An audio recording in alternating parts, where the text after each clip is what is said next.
آج ماہ رمضان کی 19 تاریخ جمعرات کا قبولیت کا دن آ چکا ہے۔ اس موقع کو ہرگز ضائع مت کیجیے گا۔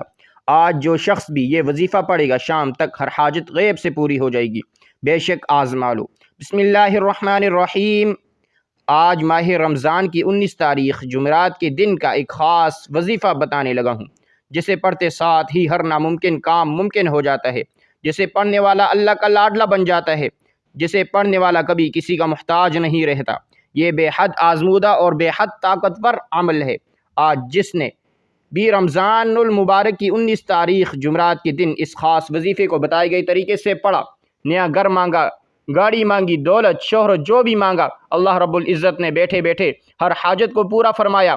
ماہ رمضان کا مہینہ اسلامی سال کا 9واں مہینہ ہے۔ اس مہینے کو رحمتوں برکتوں کا مہینہ کہا جاتا ہے، اور یہ مہینہ اپنی رحمتوں برکتوں کے ساتھ جاری و ساری ہے۔ اور دیکھتے آج ماہ رمضان کی 19 تاریخ جمعرات کا دن آ چکا ہے۔ جو لوگ ابھی تک اس مہینے کو لاپرواہی میں گزار رہے ہیں، ان سے میری ہاتھ جوڑ کر گزارش یہ ہے، آج ماہ رمضان کی 19 تاریخ جمعرات کے دن اس وظیفے کو بتائے گئے طریقے سے پڑھ لو۔ آپ کی تمام پریشانیاں گھر سے باہر نکل جائیں گی، گھر سے بے سکونی ختم ہو جائے گی۔ یقین نہیں آتا تو بے شک آزما لو۔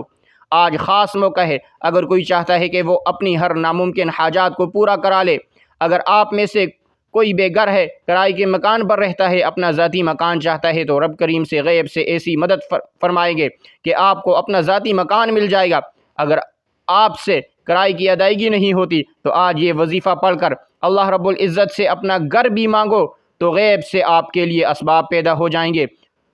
جوان بیٹیوں کی ماں باپ رشتوں کی وجہ سے پریشان ہے، لوگ آتے ہیں دیکھ کر چلے جاتے ہیں۔ بہترین رشتوں کے لیے، معقول رشتوں کے لیے یہ وظیفہ بے حد آزمودہ ہے۔ ماں باپ اپنی بیٹی کے لیے بھی پڑھ سکتے ہیں، بیٹیاں خود بھی پڑھ سکتی ہیں۔ اس کے علاوہ جس گھر میں جوان بیٹے بے روزگار بیٹھے ہیں، روزگار ملتا نہیں، یا دکان پر گاہک نہیں آتے، چلتا کاروبار بند ہو رہا ہے، آپ کے کام ہوتے ہوتے رہ جاتے ہیں، کامیابیاں ہاتھ سے نکل جاتی ہیں، کسی بھی طرح کے مسائل ہیں، تو آج رمضان المبارک کی 19 تاریخ جمعرات کے دن کی قدر کر لو۔ یہ موقع سال میں ایک بار آتا ہے، اور جو بندہ اس موقع کی قدر کر لیتا ہے، اس موقع سے فائدہ اٹھا لیتا ہے، اللہ کو راضی کر لیتا ہے، یہ خاص وظیفہ پڑھ لیتا ہے، اللہ کے ناموں سے یاد کر لیتا ہے، تو بگڑے کام سنورنا شروع ہو جاتے ہیں، ناممکن کام ممکن ہونا شروع ہو جاتے ہیں، رکاوٹیں ہٹنا شروع ہو جاتی ہیں، بندشیں ٹوٹنا شروع ہو جاتی ہیں، گھر کے حالات بہتر ہونا شروع ہو جاتے ہیں۔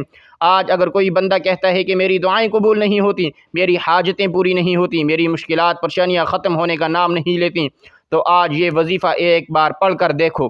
یہ وظیفہ سال میں ایک بار پڑھا جاتا ہے، اور جس گھر میں یہ وظیفہ پڑھ لیا جاتا ہے وہاں 7 نسلوں کے رزق کا انتظام ہو جاتا ہے۔ اس گھر کا بچہ اپنے اپنے نیک مقصدوں میں کامیاب ہو جاتا ہے، اس گھر سے تنگ دستیاں، غربت ہمیشہ کے لیے ختم ہو جاتی ہیں۔ بندہ جس طرف قدم بڑھاتا ہے کامیابیاں مقدر ہو جاتی ہیں، جس چیز پر نظر ڈالتا ہے وہ آپ کی ہو جاتی ہے۔ یہ وظیفہ پڑھنے سے تقدیر کے بند تالے کھل جاتے ہیں، جس طرف قدم بڑھائیں گے کامیابی مقدر ہو جائے گی، تو اس سے بڑھ کر اور کیا چاہتے ہو۔ یہ آج کا مجرب اور مستند عمل ہے، یہ ایک ایسا نایاب عمل ہے، ہر کوئی سینے کا راز نہیں بتاتا۔ آج وہ وظیفہ لے کر آیا ہوں جس سے لاکھوں لوگوں کی حاجتیں پوری ہو گئیں، پریشانیاں دور ہو گئیں، جس سے لاکھوں لوگوں نے فائدہ اٹھا لیا۔ آج نصیب اور تقدیر بدلنے کا وقت ہے۔ یہ وقت ہاتھ سے نکل گیا تو پورے سال کا پچھتاوا مقدر ہو جائے گا۔ آج جس کو جب جہاں جیسے وقت مل جائے، چند منٹ نکال کر یہ وظیفہ پڑھ لو، پتہ نہیں پھر اگلے سال یہ موقع ملے یا نہ ملے۔ اللہ پاک نے آج وہ قبولیت کی گھڑیاں آپ کو عطا فرمائی ہیں۔ آپ نے آج بتائے گئے طریقے اور ترتیب سے یہ وظیفہ پڑھنا ہے۔ یہ دن اتنا قبولیت کا ہے، آج یہ وظیفہ پڑھنے والا پورے سال کی خوشیاں سمیٹ لیتا ہے۔ اگر آپ بھی صرف چند منٹ کے وظیفے سے پورا سال مصیبت، ڈپریشن، مایوسی سے جان چھڑانا چاہتے ہیں، تو آج کا یہ وظیفہ کسی صورت چھوڑیے گا مت۔ آج چاہے دنیا جہاں کے کسی بھی کونے سے تعلق رکھتے ہیں، آپ انڈیا سے، پاکستان سے، بنگلہ دیش، جاپان، مسقط، دنیا کے کسی بھی کونے سے آپ کا تعلق ہے، جب بھی آپ کے ملک میں ماہ رمضان کی 19 تاریخ جمعرات کا دن آ جائے تو آپ نے یہ وظیفہ کسی صورت نہیں چھوڑنا۔ آج آپ نے یہ وظیفہ لازمی پڑھنا ہے۔ آپ چاہے صبح نماز فجر کے بعد پڑھ لیں، نماز ظہر کے بعد پڑھ لیں، نماز عصر، مغرب، عشاء، کسی بھی نماز کے بعد آپ یہ وظیفہ پڑھ سکتے ہیں۔ نہ وقت کی کوئی پابندی ہے، نہ جگہ کی کوئی پابندی ہے۔ آپ دکان پر ہیں، دکان پر پڑھ لیں، دفتر، کاروبار، سفر میں چلتے پھرتے پڑھ لو، لیکن ماہ رمضان کی 19 تاریخ جمعرات کے دن یہ وظیفہ کسی صورت مت چھوڑنا۔ وقت کی نزاکت کو مد نظر رکھتے ہوئے آئیے آج کے اس عمل کی طرف چلتے ہیں، لیکن اس سے پہلے آپ سے گزارش یہ ہے کہ آپ اگر ہمارے چینل ملک اسلامک اسٹوڈیو پر نئے ہیں تو چینل کو سبسکرائب کریں اور ساتھ لگے بیل آئیکن کو پریس کریں تاکہ ہماری نئی آنے والی ویڈیو آپ تک بآسانی پہنچ سکے، اور کمنٹ باکس میں اللہ کے 99 ناموں میں سے ایک نام لازمی لکھیے گا۔ ایسے بہت سے وظائف، بہت سے اعمال آپ کے حوالے ڈیلی بیسس پر کیے جاتے ہیں ملک اسلامک اسٹوڈیو پر۔ عمل کیا ہے؟ آپ نے 19 رمضان جمعرات کا پورا دن، پوری رات آپ کے پاس موجود ہے۔ آپ کو جب جیسے وقت مل جائے باوضو مصلی پر بیٹھ کر سب سے پہلے نبی کریم صلی اللہ علیہ وسلم کی ذات مبارکہ پر 3 بار درود پاک پڑھنا ہے۔ درود پاک آپ کوئی سا بھی پڑھ سکتے ہیں۔ آپ مختصر اور آسان سا درود صلی اللہ علیہ وسلم پڑھ لیں، یا صلی اللہ علی محمد پڑھ لیں، یا درود ابراہیمی پڑھ لیں تو سب سے بہتر ہے، کیونکہ درود ابراہیمی کی فضیلت برکت سب سے زیادہ ہے۔ میں آپ سے یہی کہوں گا کہ نماز والا درود ابراہیمی ہی پڑھیں۔ روایات میں آتا ہے ہمارے پیارے آقا صلی اللہ علیہ وسلم بھی تمام درودوں میں درود ابراہیمی کو ہی سب سے زیادہ محبوب رکھتے تھے۔ درود ابراہیمی ایک بار ثواب کی نیت سے میرے ساتھ بھی پڑھیے گا۔ اللهم صل على محمد وعلى آل محمد كما صليت على إبراهيم وعلى آل إبراهيم إنك حميد مجيد اللهم بارك على محمد وعلى آل محمد كما باركت على إبراهيم وعلى آل إبراهيم إنك حميد مجيد۔ 3 بار درود پاک پڑھتے ساتھ ہی فوری طور پر آپ نے اپنے خاص مقصد کی نیت کرنی ہے۔ ہر بندے کا مقصد الگ، ہر بندے کی حاجت الگ، کوئی رزق کے لیے پریشان، کوئی اپنی بیٹیوں کے نصیب کی وجہ سے پریشان، کوئی تنگ دست ہے، کوئی لاچار ہے، کوئی اللہ رب العزت کی رحمتوں کو پکار رہا ہے، کسی کا کاروبار چلتا ہوا ٹھپ ہو گیا ہے۔ جو مقصد، جو حاجت، آپ یہ مت سوچیں یہ کام کیسے ہوگا، ہر کام رب کرائے گا۔ بس آپ نے اللہ رب العزت کی ذات پاک پر کامل یقین اور بھروسہ کرنا ہے۔ یہ وظیفہ آپ کی تمام پریشانیاں، تمام تنگ دستیاں کا آخری حل ثابت ہوگا۔ آپ نے اپنے خاص مقصد کو ذہن میں رکھتے ہوئے فوری طور پر ایک بار اعوذ باللہ من الشیطان الرجیم بسم اللہ الرحمن الرحیم پڑھ کر وظیفے کا آغاز کرنا ہے۔ اور سب سے پہلے نمبر پر جو وظیفہ آپ نے پڑھنا ہے وہ وظیفہ اللہ رب العزت کا صفاتی نام ہے۔ وہ صفاتی نام یا عزیزو ہے۔ آپ نے یا عزیزو کو پڑھنا ہے۔ یا عزیزو کا مطلب اے عزت دینے والے۔ آپ نے دیکھا ہوگا بہت سے لوگ عزت کی محتاج رہتے ہیں، ان کے پاس پیسہ تو بہت ہے، دولت شہرت سب کچھ ہے، لیکن عزت نہیں، لوگ ان کی عزت نہیں کرتے۔ تو آج یا عزیزو پڑھنے سے ہر بندہ آپ کی عزت کرے گا۔ احترام کی نظر سے دیکھے گا آپ نے یا عزیزو کو کیسے پڑھنا ہے اور کتنی بار پڑھنا ہے، سنیے گا۔ یا عزیزو، یا عزیزو، یا عزیز، یا عزیزو، یا عزیز، اس طرح سے آپ نے یا عزیزو کو ہاتھ کی انگلیوں پر پڑھ لیں یا تسبیح کے دانوں پر پڑھ لیں۔ آپ نے صرف 11 بار پڑھنا ہے۔ یاد رکھیے گا یہ رب کعبہ کا صفاتی نام ہے۔ اس نام کو پڑھتے دوران آپ کے دل میں جو بھی حاجات ہو، آپ کسی کو اپنے قابو میں کرنا چاہتے ہیں، کسی کے دل میں اپنی محبت پیدا کرنا چاہتے ہیں، کسی کو اپنا بنانا چاہتے ہیں، کسی کو اپنے نقش قدم پر چلانا چاہتے ہیں، تو یا عزیزوں کو صرف 11 بار پڑھ لیں۔ یا عزیزوں کو پڑھ کر آپ اللہ پاک سے مدد طلب کریں گے تو اس بندے کے دل میں محبت پیدا ہو جائے گی۔ صرف 11 بار یا عزیزو پڑھنا ہے۔ اس کے بعد فوری طور پر دوسرے نمبر پر جو وظیفہ پڑھنا ہے وہ وظیفہ ایک قرآنی سورت کا وظیفہ ہے۔ یہ اللہ پاک کی لاڈلی اور بہت پیاری سورت ہے۔ اس سورت کو دولت کا خزانہ بھی کہا جاتا ہے، اور یہ قرآنی سورت سورہ کوثر ہے۔ سورہ کوثر کو رزق اور دولت کا سرچشمہ ہے۔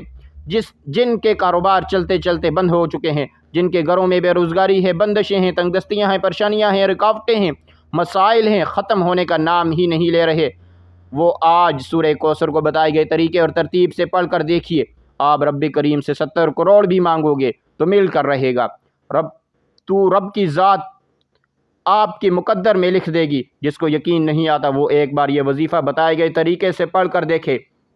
اللہ رب العزت نے چاہا تو اتنا ملے گا، اتنا پیسہ ملے گا کہ آپ کی ساتھ نسلوں تک کافی ہو جائے گا۔ سورہ کوثر کی تلاوت سماعت فرما لیجئے۔ بسم اللہ الرحمن الرحیم انا اعطیناک الکوثر فصل لربک وانحر ان شانئک هو الابتر۔ آپ سورہ کوثر کو ہاتھ کی انگلیوں پر پڑھ لیں یا تسبیح کے دانوں پر پڑھ لیں۔ آپ نے صرف 21 بار پڑھنا ہے۔ بتانے کا مقصد یہ ہوتا ہے کہ ایک تو یہ مستند اور خاص اعمال ہیں، جس طرح بتایا جائے ویسے ہی پڑھنا ہے، اس میں کوئی رد و بدل کرنے کی اجازت نہیں۔ اور دوسرا، چھوٹے چھوٹے وظائف سے فائدہ یہ ہوگا کہ آپ تھوڑا پڑھیں لیکن اچھے طریقے سے پڑھیں، یقین کامل سے پڑھیں۔ بعض اوقات بڑے بڑے وظیفوں سے انسان کا دھیان ہٹ جاتا ہے، اسے سمجھ نہیں آتی کہ اس کی توجہ بھی کھو جاتی ہے، اس لیے تھوڑا وظیفہ پڑھیں لیکن رب سے اتنا مانگیں کہ رب کی ذات آپ کو خزانوں کا مالک بنا دے، آپ کے گھر کے حالات بدل دے، آپ کی بے سکونی بے برکتی کا خاتمہ ہو جائے۔ اصل مقصد رب کریم کو راضی کرنا ہے۔ آپ نے سورہ کوثر کو کس طرح پڑھنا ہے اور کتنی بار پڑھنا ہے آپ کو میں نے بتا دیا۔ اب آپ نے تیسرے نمبر پر کون سا وظیفہ پڑھنا ہے؟ آپ نے آخر میں اللہ تعالیٰ کے صفاتی نام یا غنیو، یا غنیو، یا مغنیو کو پڑھنا ہے۔ یا غنی کا مطلب ہے اے غنی کر دینے والے۔ یا غنی پڑھنے کا مقصد یہ نہیں کہ آپ کے پاس صرف مال و دولت ہی آ جائے، اللہ پاک آپ کے بچوں میں بھی برکت عطا فرمائے، آپ کو اولاد صالح اولاد عطا فرمائے، آپ کو برکت والی اولاد عطا فرمائے، تو یہ بھی غنی کر دینے والا۔ آپ کو علم آ جائے، قرآن کا علم اللہ پاک آپ کو سکھا دے، اللہ پاک آپ کو عزتوں کے اعلیٰ مقام پر فیض فرما دے، آپ کے چہرے پر وہ نور عطا فرما دے، ہر بندہ اس کو دیکھ کر اش کرے، آپ کی عزت کرنے پر مجبور ہو جائے، آپ کو عزت و وقار عطا کر دے، آپ کو اچھی سوچ عطا کر دے، یہ بھی غنی کر دینے والا ہے۔ میں نے آپ کے آگے بیان کی ہے، تو لہٰذا خاص وظیفہ آپ نے یا غنیو یا مغنیو کا تیسرا نمبر پر پڑھنا ہے۔ کیسے پڑھنا ہے اور کتنی بار پڑھنا ہے توجہ کیجیے گا۔ یا غنیو یا مغنیو، یا غنیو یا مغنیو، یا غنیو یا مغنیو، اس طرح سے آپ یا غنیو یا مغنیو کو ہاتھ کی انگلیوں پر پڑھ لیں یا تسبیح کے دانوں پر پڑھ لیں۔ آپ نے صرف اور صرف 11 بار پڑھنا ہے۔ یہ وظیفہ بتائے گئے طریقے اور ترتیب سے پڑھتے ساتھ ہی اللہ کی طرف سے سکون اترتا ہے، اسے سکون والی زندگی نصیب ہوتی ہے اور بندہ پریشانیوں سے نکل جاتا ہے، غموں سے، مشکلات سے وہ نکل جاتا ہے۔ یہ سارے اعمال بتائے گئے طریقے اور ترتیب سے پڑھنے کے بعد آپ نے پھر سے 3 بار درود پاک پڑھنا ہے۔ جو درود پاک آپ نے عمل کے شروع میں پڑھا تھا، اب آپ کا عمل مکمل ہو گیا ہے۔ آپ نے اس وظیفے کو بتائے گئے طریقے کے مطابق آج 19 رمضان جمعرات کے دن پڑھنا ہے، اور یہ وظیفہ کسی بھی نماز کے بعد کسی بھی وقت پڑھ سکتے ہیں۔ انشاءاللہ آپ کی روزی کے اندر بے پناہ برکت ہوگی، بے پناہ اضافہ ہوگا اور غربت ہمیشہ کے لیے ختم ہو جائے گی۔ اگر آپ مقروض ہیں تو ہمیشہ کے لیے قرضے سے آپ کو نجات مل جائے گی۔ اگر آپ جنات کا شکار ہیں، انشاءاللہ آپ ہمیشہ کے لیے اس کے حملے سے محفوظ ہو جائیں گے۔ اگر آپ کے گھر میں تنگ دستی ہے تو انشاءاللہ اس کا بھی خاتمہ ہو جائے گا۔ آخر میں آپ لوگ دعا ضرور مانگیے گا اپنی تمام پریشانیوں کے لیے، اپنی تمام حاجتوں کے لیے، دکھ تکلیف کے لیے۔ اللہ پاک سے رو رو کر گڑ گڑا کر آپ نے دعا مانگنی ہے، اللہ پاک ضرور کرم فرمائیں گے انشاءاللہ۔ دعا ہے کہ اللہ رب العزت آپ کو اس پر عمل کرنے کی توفیق عطا فرمائے۔ تو یہ تھی آج کی ہماری ویڈیو۔ اگر آپ کو ہماری ویڈیو پسند آئے، ویڈیو کو لائک کریں اور ثواب کی نیت سے صدقہ جاریہ سمجھ کر شیئر کریں۔ اگر آپ ہمارے چینل ملک اسلامک اسٹوڈیو پر نئے ہیں تو چینل کو سبسکرائب کریں اور ساتھ لگے بیل آئیکن کو پریس کریں تاکہ ہماری نئی آنے والی ویڈیو آپ تک بآسانی پہنچ سکے۔